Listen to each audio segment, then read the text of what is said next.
Well, President Trump is holding off on placing tariffs on Mexico for now, but as of this moment, we are still expecting tariffs on Canadian and Chinese goods. So joining us now, financial expert from Raymond James, Simon Hamilton. Simon, first off, for those who might not understand how the tariffs work, can you explain exactly what impact they will have on consumers as well as the countries they could be targeting? Yeah, so based on what we know today, President Trump imposed 25% import taxes basically on all goods from Canada and Mexico and an additional 10% on China. The way those really work is they work as essentially a tax on consumers because those increased prices, increased tariffs pass through directly to consumer prices. So on any goods that we might import from those countries, they could be more expensive and more expensive pretty quickly. So help us understand the timeline and how that all works with supply chains, how quickly consumers might see those impacts, and also other countries like Canada have threatened to retaliate if the tariffs are imposed. What could a trade war look like there?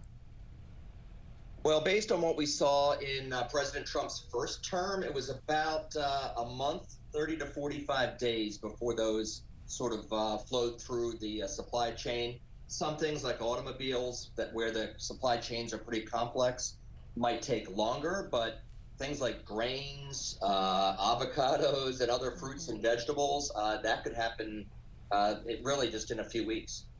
And President Trump also ordered the Consumer Financial Protection Bureau to stop working and place the Treasury Secretary in charge. Why would the president make this decision? What sort of impacts do you think this could have moving forward?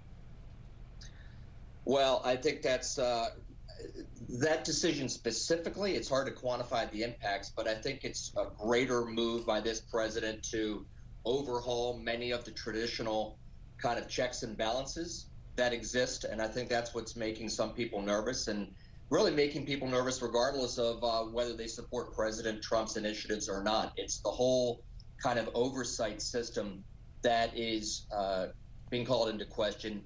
And that's particularly an issue with the financial markets because the U.S. financial markets, they get the premium valuations that they do relative to the rest of the world in many cases because we had those checks and balances and systems that people can count on.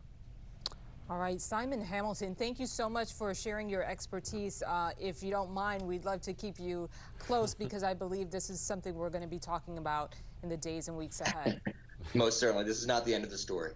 For sure. Thank you so much.